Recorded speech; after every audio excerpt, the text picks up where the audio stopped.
प्रदीप जी का सवाल है। प्रदीप मोदी हैं, पूछ रहे हैं मदरसन सुमी वायर के बारे में। इसमें क्या लग रहा है 1 साल के लिए? अब आप अपनी समस्या तो बता नहीं रहे हैं कि आप कहाँ फंसे हुए हैं। खैर, साल भर का आपका टाइम फ्रेम है। अगर ये निवेशित हैं पहले से तो क्या आगे की रणनीति इनके लिए ठीक रहेगी, और अगर नया निवेश करना चाहते हैं तो साल भर में पैसा बन पाएगा क्या इनका मदरसन सुमी वायर में? शायद कुछ 1-2 महीने पहले बात हुई होगी इस शेयर पे। एक बार फिर से आज की स्थितियों में क्या दिख रहा है?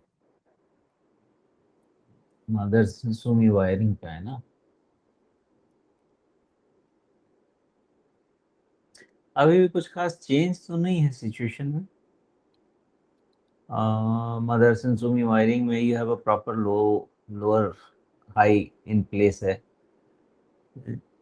बहुत कन्विंसिंग अभी भी नहीं है, मुझे तो नहीं है कन्विंसिंग। कहाँ होगा, थोड़ा सा कन्विक्शन आ सकता है 40 के ऊपर क्लोज मिल जाए तो फिर इन दैट केस आपका डब्ल्यू शेप रिकवरी 44 तक के चांसेस तो बनेंगे, और फिर उसके बाद रिव्यू करना होगा।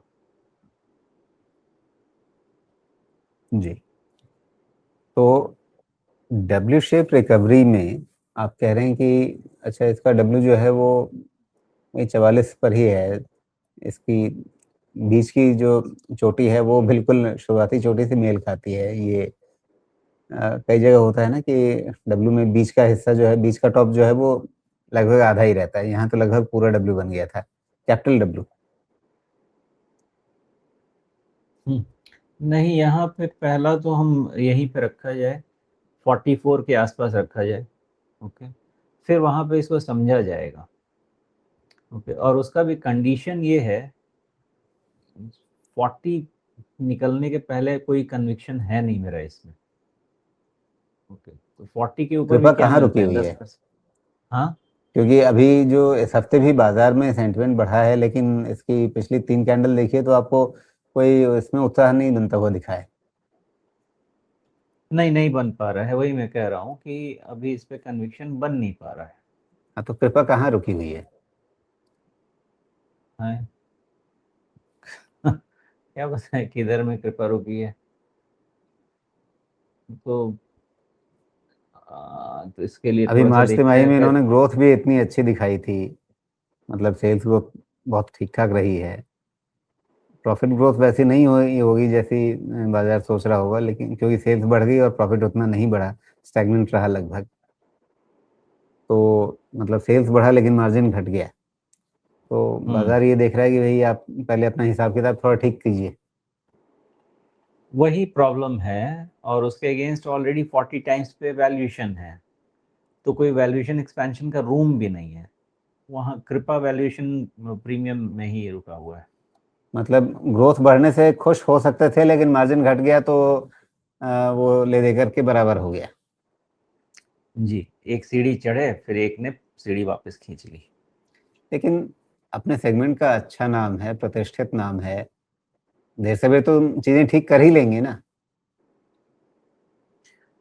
अब जब करेंगे तो ठीक है, लेकिन 40 टाइम्स पे तो मैं नहीं कहूँगा कि कुछ वैसा इसमें इनकरेजिंग दिख रहा है। नहीं, वैल्यूएशन 40 तो टाइम्स ऑलरेडी आज की सही। तारीख में इसलिए है कि मुनाफा कम बढ़ रहा है।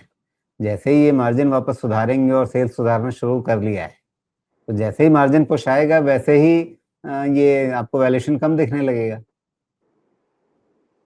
इसमें एक, अब मुझे तो इसका ये नहीं पता है, बट एक्सपोर्ट कितना है उस पर डिपेंड करेगा, क्योंकि अभी अगर इनका बिजनेस कंट्रीब्यूशन मुझे नहीं पता है। अगर पता चल जाए ये डोमेस्टिक ज़्यादा है एक्सपोर्ट कम है, फिर तो ज़्यादा इशू नहीं होगा। अगर एक्सपोर्ट ओरिएंटेड अभी भी है तो भी इशू रह सकता है। ये मेरे पास फिलहाल ब्रेकअप नहीं है। जी।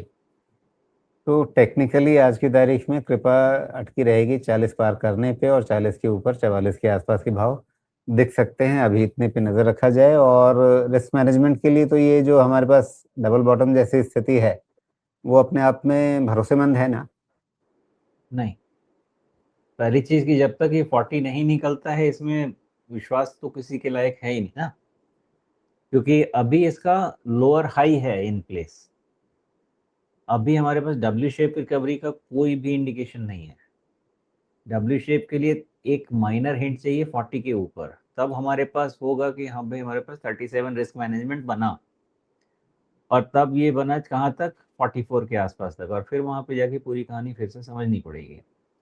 जी ठीक है, तो ये भी वापस रिव्यू का कैंडिडेट बनेगा 44 के आसपास।